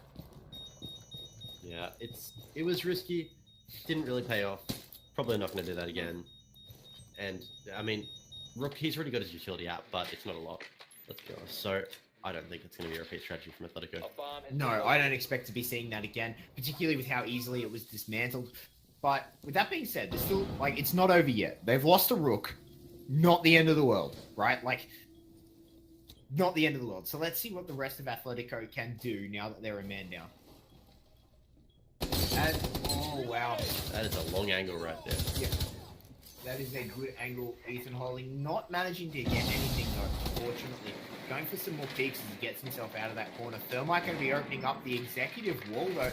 And all of a sudden, Athletico are in a bit of trouble. But Derpy says, I am not in trouble at all. Manages to take out Bundy. Emo Ring going to get one for himself as he gets in on this shooting fest right now. Like fish in a barrel for them. And now it makes it a 3 versus 4. Derpy has actually been downed in amongst all this. And Ethan's gone extremely low. The flanks coming out of everywhere from Athletico. They're just running back and forth, making Outlaws so concerned about where they need to look and where they are. Yeah, 3 of Outlaws members left. They're going to try and salvage this one. Joker throwing some concussion mines in. He's just being a bit passive after that, though. I think they need to take the advantage because Todd is coming up on the flank, and if they leave it too long, if Ethan finds Joker, Ethan finds Muesli, and this is all falling apart for Outlaws with Caliber left on the windows. How are they going to salvage them? I don't think they are. I don't think that they can. With 20 seconds left, he's watching his side. He manages to see Todd, but he has to go to ground now because he cannot fight Todd from that side. He's going to throw a nade in. Doesn't manage to get cooked right. Todd out. Todd is just distracting him. 5 seconds left. Caliber's not doing anything for this window. Todd's just being annoying at this point. Caliber does manage to get killed for his troubles though, and the time runs out. And that is going to be a successful round for Athletico. Now, we've seen 2 successful wins of the CEO defense now. Yeah, it's interesting, isn't it? Do you think that for CEO has been for a long time sort of gaining prevalence? Do you think we're going to see it replace Taller's office and archives as the unfavored bomb site? I think it's just an awkward site to attack. It's really weird. Like, you can thermite open some walls on the back if you want. You can go from the windows, but ultimately, there's a counter that the defense team can do to most things. So it's quite strange. Whereas if you're attacking the archives, you can generally predict counters a lot more because it's sort of more predictable. Generally, you'll attack upstairs if you're attacking the archives and tellers, and then you might expect some resistance up there. But ultimately, I think attackers, once they figure out how to attack CEO a bit more safely and sort of default playing sports a bit easier after all the changes this new meta's bring, how teams are playing it right now, it will become a lot easier for attack, and it won't be as prevalent. Yep, so we're seeing Athletico now go to... So they're threatening it around the world as well. This is their 3rd bomb site. And this is one of those bulletproof cameras in the new update. Yep. Interesting position. The bulletproof cameras are... You can melee them still. Yeah. So you can melee them, you can thatcher them. You can shoot them from the side. You can nade them. Yeah, you can shoot them on the side. I like the position of that one there, though. I can do have like someone it. watch it and then pop out when they're pushing up on it and paying attention. Yeah, but the bulletproof cameras, a lot of people have the idea that cameras are, of course, you know, forever, but they're indestructible. They're really not. No, you can So, yes. So, I think it's very good for us to be seeing them in you know, you can never have enough cameras in this game. You can never have enough intel information in this game. But I think that they need to be placed very carefully. You need to seriously think about where you're placing these cameras, especially because they can't move. They can't look around. They're stuck facing the same direction that you plant them down. So I think that you need to be very, very careful about how you place them and where you put them. For sure, Todd's going to jump out of there. Sitting in the skylight stairwell is very dangerous when the around. Picked up from above quite easily. Potatoes it a little bit. Doesn't find anyone, but manages to get out, and that's the important. Managed to get out alive. So it's a nice sort of defensive upstairs that Athletico have going. Derp can do a lot from this room up here. It's hard for the attackers to gain the ground and start opening up the floor from above. He can watch over this closet beneath him as well. It's a good idea, as long as they don't start pushing from this hallway, which is what they're doing. Yep, I'd like to see Bundy sledge this, and that's what's going to happen. And Derpe is going to have to get out of dodge. He doesn't even bother. And did he have a reinforcement left? I think that's exactly what he's doing. He's just reinforcing that up. All right, guys. Here's my hold, and there's a. A bomb has been located. I kind of like that, Yeah, it's good. but at the same time, it's also a waste of the castle. Located a bomb. I wouldn't necessarily say a waste. It's a time waster. It makes the attackers think that there's something that's not. Not a terrible idea. Yeah. Potentially, it's good to cover off the hole before that reinforcement. So you could argue that that's the hole. But now total top control given over to Outlaws. These Now- holes Bundy's making are going to be later on when the attackers start pushing in and the defenders have to worry about above and a horizontal push as well. It's going to be much trickier. Yeah, and the C4 comes out too far away to get anything. Ooh. He actually damages himself. Nice work, Emo. And he won't be able to find anything through the floor. But Casper, though, will find Silex through the floor. On that line, the thermite hole comes out. Todd going to find Casper, though, as Todd is coming to us finally. But he runs all the way down into the basement. He doesn't want any more of that. Now, the music's trying to watch his flank. And yeah, he's just going to back up as well. Derpe is the one where they've come from. But down the last 10 seconds, Muesli is opening another hole. Derpe going to find Caliber from his little hidey hole. Ethan finds Joker Emo as is pushed well. out. Todd's come up the back, finds Bundy, and Emo is going to take Muesli out. Atletico now, they're on match point. That was the kill zone right there. Muesli just opened up that wall. They all tried to sort of make that work at the last second, but And a Atletico C4 flanked for good measure. from every direction. Yep, and a C4 just for good measure. But that No chance. that flank from Todd was so beautifully timed, coming up the basement west stairs. So beautifully timed to be able to pick that up. Yeah, 100%. And now it's match point for Atletico in this best of two, and maybe I'll take 2 maps away from this. And we'll go on to the That next would be map. a brilliant start for Atletico. It is what they want. They want to pick up the 0-2, or 2-0, should I say? But they've really had to fight for it. They have. I think it won't be a fair representation of how this match has gone if the score is 2-0. But honestly, it could turn around at any point. Outlaws, they've got a very solid lineup right here, and they could just as easily win 2 rounds, take it to match point, and overtime, I mean. Yeah, thinking about 6-picking Legion to Caveira. Caveira. Well, Well, is he going to Lola. lock it in? Is he? He is. Yes. Todd, going to bring out the Caveira. I'm actually excited. He's pulling it at an interesting time. This is match point. Let it go. They don't want to be making any mistakes here. He has been making some beautiful flanks, so maybe that's his thinking behind this. He's going to use Caveira to make them even prettier. That being said, if he will remain, the longer they can keep the fact that there's a Caveira hidden, the better. Yeah, that's true.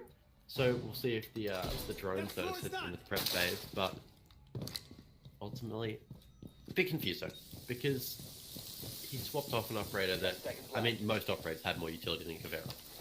Yeah, she doesn't have a lot of utility. seconds. That She's got the being bulletproof said, camera though. if she can get an interrogation off, Attackers have covered the it is I cannot game remember the last time I changing. saw Moving out to locate a bomb. Especially in Pro League, but it's a game changer if you can get an interrogation off. And he's silent stepping it all the way to the front door here. This is some pro league plays right here. Yeah, quite a hidey hole. If anyone walks in through that front door, they're going to be taking a Todd to the back, which is Todd a to scary the thing to take to the back. Trust me, I've met him. And yeah, no, but it does look like it's going to be just a straight tunnel push. A bomb has been Well, located. push at the moment. We'll have to see what flank Todd makes later on, because that's his name right now. He's just been flanking everyone in this game so far. So I'm waiting to see what he pulls out of his flanking bag this round. But we'll have to wait and see for that one. At the end of the day, as Jeebus says, tunnel snakes rule. Precisely. And so we'll have to see whether or not Caliber can change that over to tunnel snakes win. That was more clever in my head than when it came out, I Yeah. swear. Don't worry, But no, even on this pulse, he's in the gold vault Bomb mode. located by attackers. He's collecting all the information, saying, "Hey guys, we have people here. We have 2 of them. This is what they're doing." And thermite charge going off on a hatch. I've completely heard about the play. It's like Hibana being banned completely changed it. Yeah, I know, right? It swapped it out. However, that is the hatch I've expected to see get popped every single time. But it's interesting to note that Athletico chose to ignore that and go for the other push. Ooh, The Todd rear just push. got detected by the Attackers E1D. dropped the diffuser. Yeah. Attackers They know there's a recovered the bomb Cavera. diffuser. Yeah, they know where he is. They know where he is at this point. He tried to silence step it. Of course, silence step doesn't stop an E1D. So now they know around about where he is. But that being said, being in the lobby, there's a lot of ways he can move around. So he Emo ran looking at a flank up those middle stairs, going to completely bypass that Claymore. Not good. Another one as well. he's gonna have to shoot that one. He's gonna have to shoot that one. They're all stacked up in the server room right now. He's shot it. And is he? No, someone is on that hatch. Flick! Managed to put him out, but now that stops any semblance that they can get of a plant. They have to retake control. As Casper's finally going to manage to take out Todd. No. And now Emo from above is just going to be in a shooting Oh, gallery no. right now. Fish in a barrel for Oh, Emo no. as he finds another flick onto Casper. But Casper actually trades him back out. So they both die in advance. So it's only Caliber left. He is on this blitz. And now they just need to keep running him around. They need to flank him. Silex is going to get it. And Athletico, they managed to pick up the 2-0 here in pretty dominant fashion in that round. That round was a different story to Oregon. Oregon was a lot closer. That round was insane. Emo's just everything right